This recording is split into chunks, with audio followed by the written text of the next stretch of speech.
नमस्कार,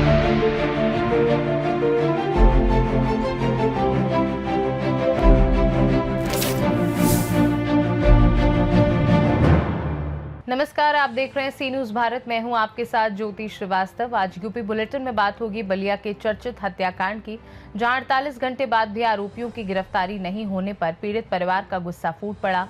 बात होगी भदोई की, जहां पुलिस ने पानी के टैंकर में छिपाकर बिहार ले जाई जा रही 1005 लीटर अंग्रेजी शराब बरामद कर तस्करी के बड़े नेटवर्क का खुलासा किया है। रुक करेंगे झांसी का, जहां पुलिस ने 24 घंटे के भीतर 24,90,000 रुपए की लूट का पर्दाफाश करते हुए 2 सिपाहियों समेत 6 आरोपियों को गिरफ्तार कर लिया। और बात होगी कन्नौज की, जहां फरार गौकश और पुलिस के बीच मुठभेड़ हुई। जवाबी कार्यवाही में आरोपी घायल हुआ और पुलिस ने उसे गिरफ्तार कर लिया। तो चलिए शुरू करते हैं यूपी बुलेटिन। सबसे पहले देखते हैं आज की बड़ी खबरें। बलिया में चर्चित हत्याकांड के 48 घंटे बाद भी आरोपियों की गिरफ्तारी नहीं होने पर पीड़ित परिवार का गुस्सा फूट पड़ा। आजमगढ़ रेंज के डीआईजी सुनील कुमार सिंह के मौके पर पहुंचने पर परिजनों ने उनसे तीखे सवाल किए। पीड़ित परिवार ने आरोप लगाया कि मामले में नामजद पुलिसकर्मियों और ग्राम प्रधान की अब तक गिरफ्तारी नहीं हुई। मौके पर मौजूद मृतक की भतीजी ने डीआईजी से आरोपियों की गिरफ्तारी को लेकर सवाल पूछे। इस दौरान स्थानीय लोगों ने भी कार्यवाही में देरी पर नाराजगी जताई। हालांकि पुलिस की ओर से आरोपों पर आधिकारिक प्रतिक्रिया और जांच की प्रक्रिया जारी है। मामले की पुष्टि जांच पूरी होने के बाद ही हो सकेगी। पुलिस वाले की गिरफ्तारी कब करेंगे? जो पुलिस हमारे अंकल को लेकर हत्या जैसा मुकदमा दर्ज है सर, अभी तक किसी गिरफ्तारी अभी तक हत्या जैसा मुकदमा दर्ज है। ठीक है सर, उन लोगों की गिरफ्तारी कब करेंगे? हाँ? अभी नहीं हुआ है, अभी केस नहीं हुआ। बलिया से सी न्यूज संवाददाता राजू गुप्ता की रिपोर्ट। भदोई पुलिस ने अवैध शराब तस्करी के खिलाफ बड़ी कार्यवाही करते हुए पानी के टैंकर में छिपाकर ले जाई जा रही 1005 लीटर अंग्रेजी शराब बरामद की है। पुलिस ने एक तस्कर को गिरफ्तार कर ट्रैक्टर और पानी का टैंकर भी जब्त किया है। एसपी अभिनव त्यागी ने बताया कि मुखबिर की सूचना पर गोपीगंज पुलिस ने गिराई पावर हाउस के पास से कार्यवाही कर मनोज उर्फ राहुल सैनी निवासी शामली को गिरफ्तार किया। उसके कब्जे से करीब 11 लाख रुपए कीमत की 1005 लीटर अंग्रेजी शराब, ट्रैक्टर और पानी का टैंकर बरामद हुआ। पूछताछ में आरोपी ने बताया कि शराब की खेप बिहार पहुंचानी थी, जिसके बदले उसे 25,000 रुपए मिलने थे। पुलिस ने आबकारी अधिनियम सहित विभिन्न धाराओं में मुकदमा दर्ज कर आगे की कार्यवाही शुरू कर दी है। भदोई में पुलिस अधीक्षक के निर्देशन में मादक पदार्थ तस्करी एवं ऐसे लोगों को हम लगातार चिन्हित करके उन पर कार्रवाई कर रहे हैं। उसी क्रम में आज हमारे थाना गोपीगंज में थाना प्रभारी द्वारा मुखबिर की सूचना पर एक बहुत ही बड़ी सफलता प्राप्त की, जिसमें एक व्यक्ति हमने गिरफ्तार किया है जिसका नाम है मनोज उर्फ राहुल सैनी, जो कि शामली का रहने वाला है। इसके पास से मैं 1000 लीटर दारू, जिसकी कीमत कुल करीब 11 लाख रुपए पाई गई है, इसके पास से बरामद हुई है। इन लोगों ने बड़ी ही चतुराई से एक फिल्मी अंदाज में एक पानी की टंकी जो जाती है ट्रैक्टर के थ्रू, उसमें आधी टंकी को शराब से भरा था एवं उसको छुपा के ले जा रहे थे, जिसका पूरा वीडियो भी आपके सामने रखा जाएगा। इन्होंने इतनी चतुराई से किया कि पिछली जो पीछे की साइड की जो नल होता है वहाँ से तो पानी ही निकल रहा था, पर आगे साइड पूरी दारू भर के ले जा रहे थे। इनसे पूछताछ की तो यह पता चला ये दारू ये हरियाणा से लेके आते हैं एवं बिहार में बेचते हैं। तो इस तरीके से जो ये तस्करी हो रही थी, इसका एक आज बड़ा भांडाफोड़ हुआ है, जिसके लिए मैं पूरे थाना गोपीगंज को एवं थाना प्रभारी को बधाई देता हूँ। ऐसे ही हम आगे भी किसी के पास अगर सूचना है तो कृपया दें, उनको हम पकड़कर बहुत कड़ी से कड़ी कार्रवाई करेंगे। सर इसके पहले कोई कार्रवाई इनके ऊपर हुई है? इनकी कोई आपराधिक इतिहास नहीं प्राप्त। भदोई से सीनू संवाददाता जयशंकर यादव की रिपोर्ट। झांसी पुलिस ने 24,90,000 रुपए की लूट का 24 घंटे के भीतर खुलासा करते हुए 2 सिपाहियों समेत 6 आरोपियों को गिरफ्तार किया है। पुलिस ने आरोपियों के कब्जे से 24,50,000 रुपए नकद और वारदात में प्रयुक्त क्रेटा कार बरामद की है।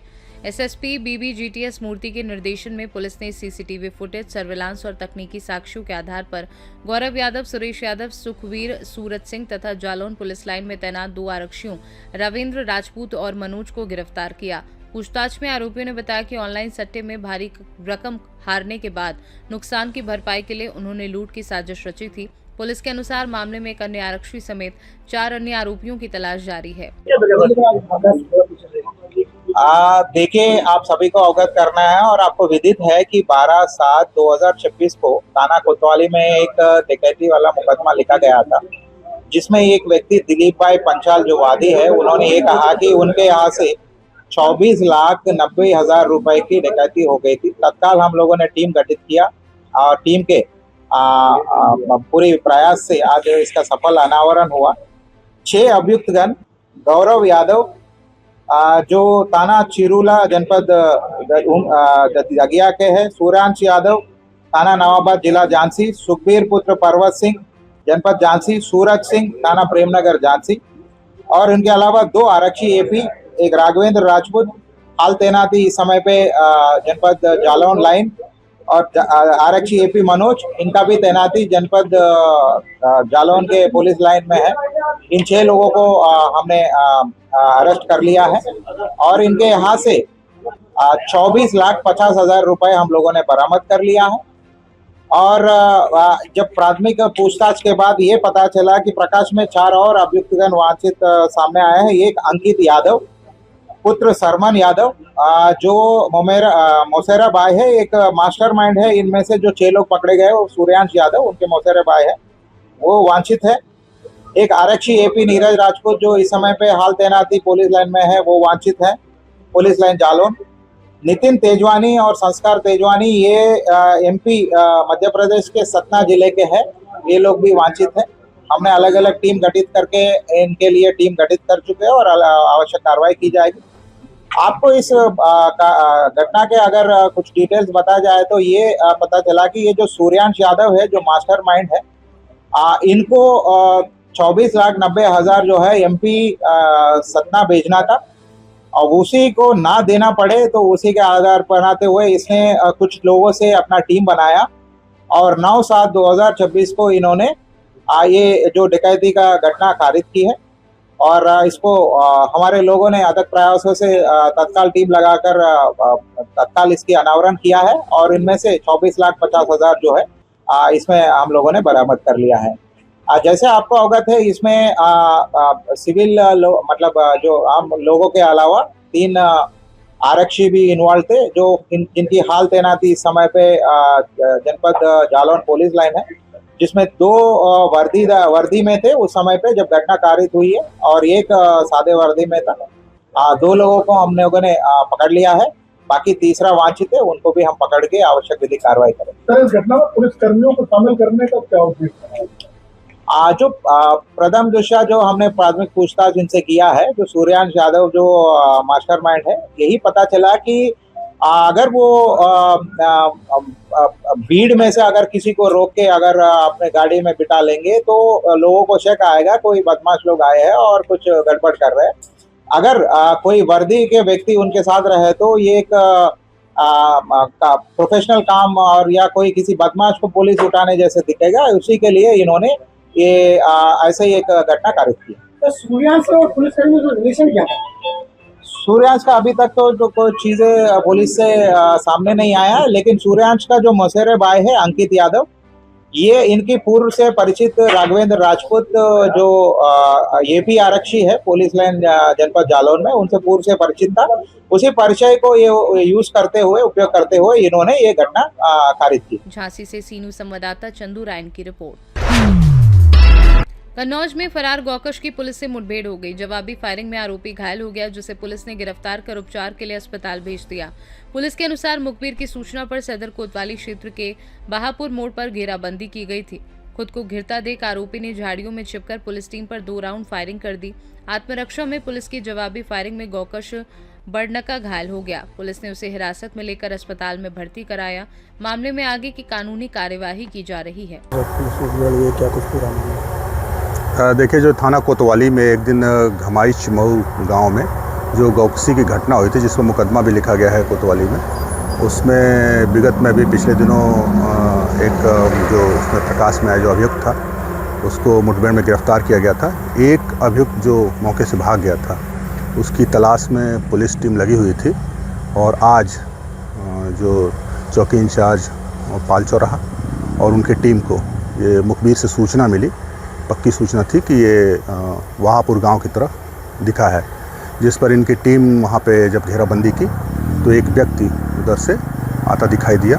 जब इनको टीम के द्वारा जब उसको रुकने का कहा गया और तो भागने लगा और वो झाड़ियों की तरफ जाकर फिर पुलिस को लक्ष्य करके गोली चलाया। उसकी तरफ से उसने 2 फायर किए और पुलिस ने अपनी आत्मरक्षार्थ जो जवाबी फायर किया उसमें उसको गोली लगी है, उसके बाएं पैर में गोली लगी है, उसको हॉस्पिटलाइज किया गया है और शेष विधिक कार्रवाई की जा रही है। कन्नौज से सीनू संवाददाता सीबू सैनी की रिपोर्ट। ललितपुर के आकांक्षी ब्लॉक मड़ावरा में वीबीजी रामजी योजना के तहत रोजगार नहीं मिलने से नाराज महिलाओं ने ब्लॉक कार्यालय पहुंचकर विरोध प्रदर्शन किया। ग्राम पंचायत बीकमपुर के मजरा सुनौनी की महिलाओं का आरोप है कि लंबे समय से उन्हें योजना के तहत काम नहीं दिया जा रहा, जिससे उनके परिवार आर्थिक संकट से जूझ रहे हैं। महिलाओं ने बताया कि ब्लॉक कार्यालय में बैठने की भी उचित व्यवस्था नहीं थी, जिसके चलते उन्हें जमीन पर बैठकर अपनी बात रखनी पड़ी। प्रदर्शनकारियों ने जल्द रोजगार उपलब्ध कराने की मांग करते हुए चेतावनी दी कि यदि उनकी मांगे पूरी नहीं हुई तो वे उच्च अधिकारियों से शिकायत करने के साथ बड़ा आंदोलन करेंगी। फिलहाल मामले में ब्लॉक प्रशासन की ओर से कोई आधिकारिक प्रतिक्रिया सामने नहीं आई है। का नाम क्या है? चंदा देवी। कौन से गांव से हैं? सुनौनी हीरापुर। यहाँ क्यों आई हैं आप? हम आए हैं आवास से आए हैं, काम के लिए। अच्छा, अभी जो है आप जी रामजी योजना के बारे में बोल रही थी। हाँ। कि गांव में काम लगे हैं। हाँ। तो कैसा क्या? ये है कि वो बीकमपुर के हैं, बीकमपुर के हीरापुर में काम कर भी जा रहे हैं, नरेगा को काम कर भी, हम उनको पता ही नहीं है। नहीं तो आपको काम नहीं मिल रहा है? हाँ। आप कहाँ की हैं? सोनौनी हीरापुर। सोनौनी हीरापुर। आपको काम नहीं मिल रहा? नहीं। और अन्य गांव के लोग काम कर रहे हैं? हाँ, बीकमपुर। जी, आपका नाम? नाम बताएं अपना। पूनम। क्या समस्या है? काम भी नहीं मिल रहा है। हाँ? दूसरे गांव के काम सर में ले हमारा बुलानी है। आपके गांव में? आपका नाम क्या है? कहाँ की हैं आप? हैं? कौन से ग्राम पंचायत का गांव है? भीकमपुर का। ललितपुर से सीनू संवाददाता राकेश कुमार वैद की रिपोर्ट। रायबरेली के ऊंचाहार तहसील क्षेत्र की एक महिला ने आवास दिलाने की मांग को लेकर जिलाधिकारी से न्याय की गुहार लगाई है। ऊंचाहार तहसील के ग्राम कंदरावा पूरे गंगाराम का पूर्वा निवासी पीड़ित का कहना है कि वह कच्चे मकान में रहने को मजबूर है। उसके पति मजदूरी कर परिवार का पालन पोषण करते हैं। पीड़िता का आरोप है कि कई बार प्रार्थना पत्र देने के बावजूद अब तक कोई कार्यवाही नहीं हुई। उसने जिलाधिकारी से मामले की जांच कर आवास उपलब्ध कराने की मांग की है। फिलहाल प्रशासन की ओर से इस संबंध में कोई आधिकारिक प्रतिक्रिया सामने नहीं आई है। क्या नाम है? सोहिनी। कहाँ के रहने वाले? गंगाराम के पूर्वा कंदरावा तहसील ऊंचाहार की रहने वाली हैं। सर, हमारे कच्चा घर है सर। कई बार हम प्रधान के यहाँ गए, डीएम के पास गए सर, हमारी कोई सुनवाई नहीं हो रही है और ये कच्चे घर में रह रहे हैं। हमारे आदमी जो मजदूरी कर रहे हैं और छोटे छोटे बच्चे लेके इसी घर में मैं रह रही हूँ। कब से आप भटक रहे हैं? 10-12 साल से, जब से शादी हुई है इसी कच्चे घर में रह रही हूँ। कोई जांच करने नहीं? नहीं, कोई नहीं जांच। क्या चाह रहे हैं? यही चाह रहे हैं सर, हमारे घर जांच भिजवाई जाए, देखा जाए। रायबरेली से सीनू संवाददाता वीरेंद्र साहू की रिपोर्ट। सिद्धार्थनगर जिला मुख्यालय स्थित शिवा पैलेस में विकासशील इंसान पार्टी के राष्ट्रीय अध्यक्ष मुकेश साहनी का भव्य स्वागत किया गया। कार्यक्रम में निषाद समाज के लोगों, समाज सेवियों और पार्टी कार्यकर्ताओं ने बड़ी संख्या में भाग लिया। बैठक के दौरान मुकेश साहनी ने निषाद समाज के अनुसूचित जाति का आरक्षण, संवैधानिक अधिकारों की सुरक्षा और समाज के साथ हो रहे कथित भेदभाव जैसे मुद्दों पर चर्चा की। मीडिया से बातचीत में उन्होंने केंद्र और उत्तर प्रदेश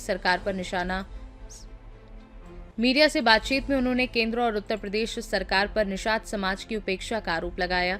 उन्होंने निषाद पार्टी के राष्ट्रीय अध्यक्ष एवं कैबिनेट मंत्री संजय निषाद पर भी निशाना साधते हुए कहा कि आरक्षण के मुद्दे पर समाज को गुमराह किया जा रहा है। मुकेश सहनी ने चेतावनी दी कि यदि 2 नवंबर तक निषाद समाज को आरक्षण दिलाने की दिशा में ठोस कदम नहीं उठाए गए तो वीआईपी पार्टी बड़ा जन आंदोलन करेगी। देखिए, आज मैं जिला में सिद्धार्थनगर आया हूँ रात्रि प्रवास पे और उस पार्टी के नेतागण, सामाजिक कार्यकर्तागण लोगों से मुलाकात करने के लिए आया हूँ। मैं आने वाला समय में उत्तर प्रदेश में 101 दिन का संकल्प यात्रा लेके आने वाला हूँ, जिसमें समाज के हर वर्ग के लोगों को भागीदारी चाहिए। आप सब जैसे जान रहे हैं कि पिछले 10-12 सालों से लगातार उत्तर प्रदेश में निषाद समाज जो है अपने बच्चे के भविष्य के लिए, आरक्षण के लिए आंदोलन करते आ रहे हैं, लड़ाई लड़ रहे हैं और कई साथी शहीद भी हो चुके हैं। कई लोगों ने लाठी डंडा खाए, कई लोग कई महीने तक जेल में रहे हैं। और ये समाज जो है एक सपना देखा था कि मैं रिजर्वेशन लेकर अपने बच्चे को भविष्य सुनिश्चित करूंगा, और इसको अगुवाई हमारे समाज के ही भाई, बड़े भाई डॉक्टर संजय निषाद जी भी कर रहे थे। लेकिन सरकार बनने से पहले बहुत ही तेज तेवर में हमेशा रहते थे, और आज भारतीय जनता पार्टी के पास जाकर वहाँ पे लीडर नहीं लोडर बन गए हैं और आरक्षण का चर्चा करना भूल गए हैं। आज समाज का मतलब उससे उनका सिर्फ परिवार हो चुका है। ऐसे जगह पे समाज के हक अधिकार की लड़ाई लड़ना बंद कर दिए हैं। ऐसे जगह पे हम लोग अभी नए सिरे से संकल्प अभियान चलाकर हर एक निषाद समाज के माता बहन नौजवान साथी हाथ में गंगा जल लेकर संकल्प लेंगे कि 2027 से पहले मोदी योगी जी निषाद समाज को आरक्षण दे, वरना 2027 में हम वोट नहीं देंगे। ऐसे संकल्प करेंगे। ये पूरे उत्तर प्रदेश में 1 करोड़ निषाद को हमने टारगेट बनाया है कि 1 करोड़ से अधिक निषाद जो है संकल्प लेंगे, और निश्चित तौर पे जब इतनी बड़ी संख्या में संकल्प लेंगे तो ये सरकार सोचने पे मजबूर होंगे। अगर यदि 27 से पहले आरक्षण दे देंगे तो निश्चित तौर पे निषाद समाज उनको वोट देंगे। यदि अगर आरक्षण नहीं देते हैं तो ये समाज जो है उस सरकार को उखाड़ फेंकेंगे। जब उखड़ेगा तब जाके ये जब समीक्षा करेंगे कि ये सरकार क्यों गई, तो उसमें एक सबसे बड़ा कारण आएगा कि निषाद समाज ने वोट नहीं दिया। और जब 29 का जब चुनाव होगा तो मोदी जी ये बर्दाश्त नहीं करेंगे कि वो अपने सत्ता गंवाएंगे। उससे पहले मुझे विश्वास है कि वो आरक्षण लागू करेंगे। तो इसके लिए अभियान के लिए हम लोग पूरे उत्तर प्रदेश में घूम रहा हूँ, और मजबूती से ये अभियान कैसे चालू हो, सुनिश्चित हो, इसके लिए काम कर रहे हैं। लेकिन उसी जगह पे मुझे कई ऐसे ज़िला में देखा गया है सरकार जो है तानाशाही रवैया अपना चुका है। यहाँ पे ऐसा लग रहा है कि लोकतंत्र नहीं है, राजतंत्र है। लेकिन आपके ज़िला में मैं कह सकता हूँ कि लोकतंत्र में है, क्योंकि आपके ज़िला में हम जिला प्रशासन को भी मैं धन्यवाद देना चाहता हूँ कि हमारे संवाद कार्यक्रम को जबकि ऐसे कार्यक्रम को परमिशन की आवश्यकता नहीं है, लेकिन जिस तरीके से अभी समस्या खड़ा किया जा रहा है तो हमने यहाँ समय रहते हुए हमने परमिशन मांगा और जिला अधिकारी के द्वारा परमिशन दिया गया। इसके लिए मैं धन्यवाद देता हूँ। लेकिन अभी हमने गोरखपुर मंडल में आप लोगों ने टीवी मीडिया से देखा होगा कि हर जिला में उन्होंने कार्यक्रम को डिस्टर्ब किया, और बहुत बड़े पैमाने पे जितना उनको जो नहीं करना चाहिए उन्होंने किया। अभी लखनऊ में मुझे हाउस अरेस्ट करके 4 दिन तक रखा गया। तो ये हमें लग रहा है कि उत्तर प्रदेश में ये लोकतंत्र नहीं, यहाँ राजतंत्र है, हिटलरशाही है, गुंडा का राज है। ऐसे सरकार को आने वाले समय में हम लोग फेंक देंगे, क्योंकि हम लोग बाबा साहब को मानने वाले लोग हैं, हम लोग संविधान को मानने वाले लोग हैं। हम लोग चाहते हैं कि इस संसार में, इस भारतवर्ष में चाहे जाति धर्म जो भी हो, लेकिन सब लोग सर उठा के जिए, अपनी बात को मजबूती से रखें। क्योंकि हमारे पूर्वज ने इस देश की आज़ादी कराने में लाखों की संख्या में शहीद हुआ, तब जाके देश आज़ाद हुआ। हम नहीं चाहते कि ये देश के नागरिक है वो गुलाम बने। आज देश में देखिए कि किस तरीके से माहौल है। देश के युवा को कॉकरोच कहा जाता है। आज देश के किसान को सही से फसल का रेट नहीं मिल रहा, उसको सिर्फ 4000 रुपया सालाना देकर उनसे वोट लिया जा रहा है। आज 80 करोड़ लोगों को 5 किलो चावल बांटकर उनको बताया जा रहा है कि ये विकास है। तो ये कहीं ना कहीं हमारा देश जो है फिर से पीछे की ओर जा रहा है। ऐसे जगह पे हमारे देश के युवा, किसान, मजदूर सभी को मजबूती से खड़ा होना पड़ेगा। आज देश में देखिए कि चुनाव आयोग किस तरीके से कंप्रोमाइज़ हो रहा है। देखिए high court, supreme court compromise होते जा रहा है, और विधायक को, सांसद को खरीदा जा रहा है। जो विपक्ष की पार्टी है उसको तोड़ा जा रहा है। तो ऐसे जगह पे कह सकते हैं कि देश में लोकतंत्र ढांचा जो है वो कहीं ना कहीं गिरने पे कगार पे है। बहुत सारा नेशनल चैनल में आप देखिएगा, मीडिया जगत में देखिएगा तो कहीं ना कहीं कॉम्प्रोमाइज़ है। जो सही खबर है वो नहीं पहुंच रहा है। आज देश में जो है खास करके हम लोगों को विश्वास है कि जो कुछ हमारे पोर्टल के साथी है, कुछ मीडिया के साथी हैं, आज वो लोग सही खबर दिखा पा रहे हैं। लेकिन बहुत ऐसे चीज़ें हैं जो जनता को नहीं पता जा रहा। तो ये हमको लगता है कि देश की जनता के साथ अन्याय है, और ऐसे जो लोग कर रहे हैं उनको हम लोग आने वाले समय में उखाड़ फेंके। इस मुहिम के साथ है। हम इंडिया ब्लॉक में हैं। हम आदरणीय राहुल गांधी जी को आने वाले समय में देश का प्रधानमंत्री बनाएंगे। इस मिशन के साथ हम लोग देश में घूम रहे। हम चाहेंगे कि उनके आने वाले समय में सरकार बने। उनके इरादा जो है वो देश में जाति आधारित गणना करने का है, और जिनको जितनी संख्या है उनको रिजर्वेशन देने का जो एजेंडा है उस एजेंडा के साथ हैं। और मुझे पूरा विश्वास है जब देश के प्रधानमंत्री बनेंगे, गरीब, पिछड़ा, दलित, सभी जाति, सभी धर्म के लिए वो बेहतर से बेहतर पॉलिसी बनाएंगे। अभी फ़िलहाल हम अपने समाज के आरक्षण के लिए आंदोलन कर रहे हैं, और 2 नवंबर तक हम बड़े भाई डॉक्टर संजय निषाद जी को समय दिए हैं कि आप अपनी गलती को सुधारें। इस समाज ने आपको नेता बनाया है, आज मंत्री बने हैं, आज इनके साथ खड़ा हुई है। आंदोलन कीजिए, लड़ाई लड़िए। यदि लड़ाई नहीं लड़िएगा तो ये समाज आपको छोड़ देगा। और 2 नवंबर तक आप आरक्षण दिलाइए, या ना तो उस गठबंधन को छोड़कर कुर्सी को लात मारकर यहाँ आइए, और यहाँ पे आइए तो उत्तर प्रदेश का लीडर बनकर समाज का सेवा कीजिए। ये समाज ने आपको मंत्री बनाया, भविष्य में आपको उस उत्तर प्रदेश का मुख्यमंत्री भी बना सकता है, लेकिन आप मजबूती से समाज के साथ खड़ा होइए। सिद्धार्थनगर से सी न्यूज़ संवाददाता धर्मेंद्र कुमार की रिपोर्ट। यूपी बुलेटिन में फिलहाल के लिए इतना ही। बने रहिए सी न्यूज़ भारत के साथ। हर खबर आपके साथ, आपके हाथ।